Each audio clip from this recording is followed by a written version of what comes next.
दुनिया तो है दुनिया, आखिरत में भी कोई तुम्हारा ठिकाना नहीं होगा। बखुदा खुदा का यही है नहीं और कोई मफर मकर। याद रख लो, कोई भागने की भी जगह नहीं, कोई ठहरने की भी जगह नहीं। तुम अगर ये समझते हो, मुसलमानों में आपसे भी कहता हूँ, यहाँ पर दुनिया में मुंह छुपा करके घूम लेंगे, हुजूर पाक से दूर होकर के घूम लेंगे। मैं उन नौजवानों से भी कहता हूँ जो आज हुजूर की सुन्नतों से भाग रहे हैं, हुजूर के अखलाक से भाग रहे हैं। तुम्हें दाढ़ी बुरी लगने लग गई, टोपी बुरी लगने लग गई अंग्रेजों को देख करके, इन मॉडर्न लोगों को देखकर। सुनो, तुम कहां तक भागोगे? भाग करके जाओगे कब्र में ही जाओगे, कब्र में ही जाओगे। और अगर सोचते हो मरने के बाद सब खत्म हो गया, नहीं, फरिश्ते वहां पर भी आएंगे और हुजूर को दिखाकर ही पूछेंगे।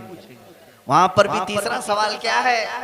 मा कुंत तक़ूलु फी हक़्क़ि हाज़ा रजुल। सवाल यही करेंगे तुमसे फरिश्ते कि तुम इनके बारे में दुनिया में क्या कहते थे। तुम्हें ये नहीं पूछा जाएगा कब्र में कि तुम सेठ साहब के बारे में क्या कहते थे, नेताजी के बारे में क्या कहते थे, किसकी जय जय पुकारते थे, किसकी नहीं। ये सवालात तो नहीं होंगे। हुजूर को दिखाकर पूछा जाएगा तुम इनके बारे में क्या कहते थे। अल्हम्दुलिल्लाह हम बरेलवी तो यही कहेंगे कि सबसे आला वो औला हमारा, सबसे बाला वो वाला हमारा।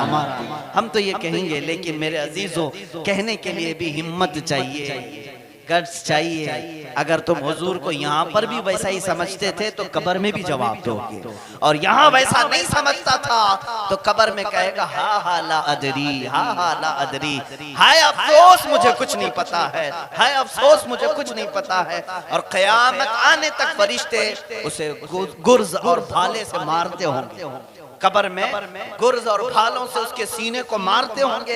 एक मील अंदर मुर्दा चला जाता है, फिर उसे निकाला जाता है। यहाँ तक कि कब्र के अजाब इतने सख्त होंगे, इतने सख्त कि जानवर भी देख करके कांप रहे होंगे। जानवरों को खबर, कब्रों के अंदर क्या हो रहा है जानवरों को खबर होती है, इंसानों और जिन्नात से सिर्फ छुपाया गया है। मेरे अजीजों, इसीलिए आला हज़रत फाज़िल बरेलवी ने क्या फरमाया? आज ले उनकी पनाह, आज मदद मांग, आज ले उनकी पनाह, आज मदद मांग उनसे, कल न मानेंगे क़यामत में अगर मान गए। वहाँ तो हर कोई कहेगा उनकी इज्जत देख करके, अल्लाह के नबी आप ही हमारे आका हैं, आप ही हमारे मौला हैं, आप ही हमारे दाता हैं। लेकिन वहाँ नहीं माना जाएगा। यहाँ गुर्बत में भी तुमने कहा मेरा आका मदीने वाला है, यहाँ तुमने गम की हालत में भी कहा मेरा आका मदीने वाला है, यहाँ जुल्म की हालत में भी तुमने कहा मेरा आका मदीने वाला है, तब फिर तुम्हारी जुबान का एतबार होगा। इसलिए ऐ मुसलमानों, अपने हालात को मत देखना। आज तुम काटे जा रहे हो, मारे जा रहे हो, तुम्हारी मस्जिदें जलाई जा रही हैं, बच्चे यतीम किए जा रहे हैं, और तुमको बेवा कर दिया जा रहा है, तो कोई फर्क की बात नहीं। हमें अगर 1000 टुकड़ों में भी तब्दील कर दिया जाए तब भी हमारा नारा यही होना चाहिए, अपना सब कुछ गुंबद खज़रा कल भी था और आज। हमारी निस्बतें गुंबद खज़रा से कल भी थी और आज भी हैं। बतला दो गुस्ताख नबी को गैरत मुस्लिम जिंदा है, बतला दो गुस्ताख नबी को गैरत सुन्नी जिंदा है। उनके नाम पे मर मिटने का जज्बा कल भी था और अल्हम्दुलिल्लाह इस जज्बे के साथ जियोगे तो तुम्हारी जिंदगियां वीरान नहीं होंगी, तुम्हारी जिंदगियों में बेचैनी नहीं आएगी। मौत ही तो सबसे बड़ी चीज है ना जिंदगी, और वो खौफ निकल गया तो फिर कोई खौफ ही नहीं। अगर ये खौफ निकल गया, आपको पता है पूरी दुनिया आपकी ताकत से नहीं डरती। दुनिया को तुम्हारे माल से, तुम्हारी सियासत से, तुम्हारी हरकतों से नहीं डर है, तुम्हारी तादाद से भी डर नहीं है, बल्कि दुनिया को जो चीज खौफ में मुब्तला करती है वो सिर्फ ये है, ये फाका कश मौत से डरता नहीं जरा। यही है, इकबाल कहता है पूरी दुनिया परेशान इस बात के लिए है कि अगर इस मुसलमान को पकड़ करके हम सजा दे भी दें तो सबसे बड़ी सजा क्या हो सकती है? फांसी की सजा होगी। उससे बड़ी सजा क्या हो सकती है? कत्ल की सजा। और ये मुसलमान तो कहता है बंदा भी मैं चूमूंगा, इसलिए फांसी बाद में लगेगी, जियारत रसूल पहले हो। यही तो है हमारी जिंदगी का मकसद।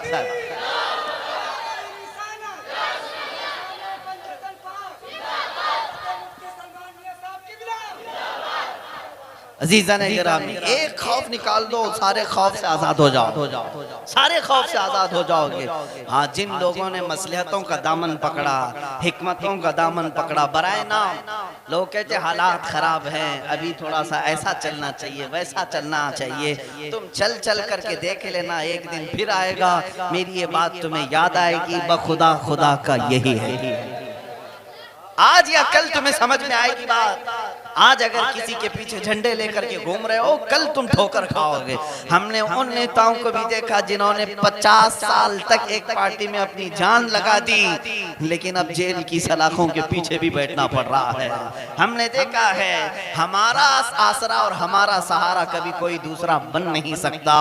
अल्हम्दुलिल्लाह हमारा अकीदा यही था कि कल भी हमारे दर्दों को सुनने वाला वो रसूल पाक ही था, आज भी हमारी आहों और सिसकियों को सुनने वाला यहाँ कोई नहीं, मदीने का ताजदार ही है, सिर्फ रसूल पाक हैं। आपको पता है कुरान कहता है अजीजुन अलैहि मा अनित्तुम, तुम्हारा तकलीफ में पड़ना रसूल को देखा नहीं जाता।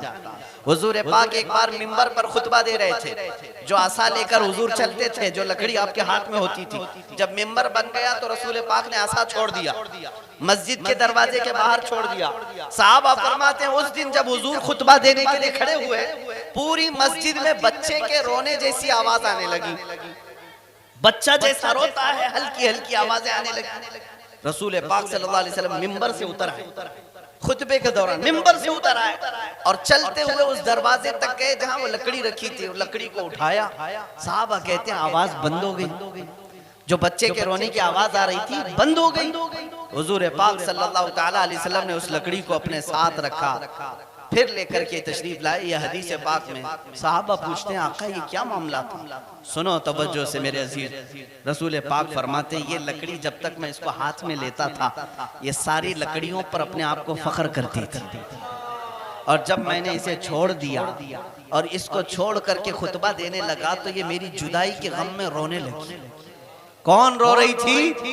लकड़ी, वो असा जो हुजूर के दस्ते पाक में था, वो लकड़ी रोने लगी। वही जो तुमने मस्जिद में बच्चे के रोने जैसी आवाजें सुनी, ये लकड़ी का रोना था। मौला जिसे चाहे सुना दे, लेकिन अब जो बात कहनी है वो ये है, रसूल पाक फरमाते हैं उस लकड़ी का रोना मुझे देखा ना गया, मैं खुतबा छोड़कर उतर आया। जब लकड़ी मेरी जुदाई में रोने लगी, मुझे देखा ना गया, मैं उतर आया और उस लकड़ी को उठाया और सीने से लगाया।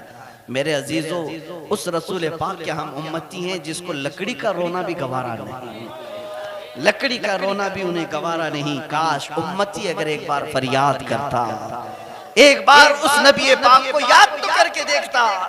मेरे अजीजों, जब जब हम गरीबों ने याद किया है, वो हमारा दिल जोड़ने के लिए खुद मदीने से तशरीफ लाए।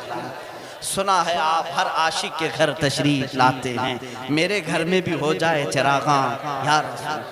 जिस दिन आप ये समझ जाएंगे अपना सब कुछ गुंबद खजरा कल भी था, और बस थोड़ा बहुत मामला ऐसा हो गया है कि पैसों के चक्कर में, किसी को हुस्न के चक्कर में दुनिया ने अपने जाल में फांस लिया है, बस इतना हुआ है।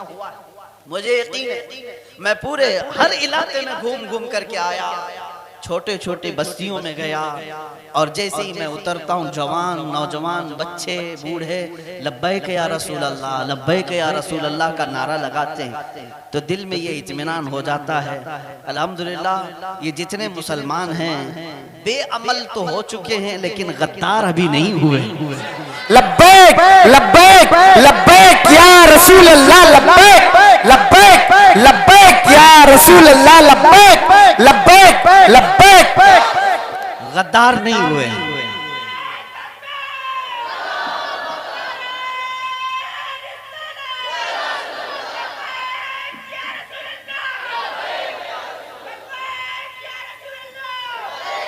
अजीज़ान गिरामी,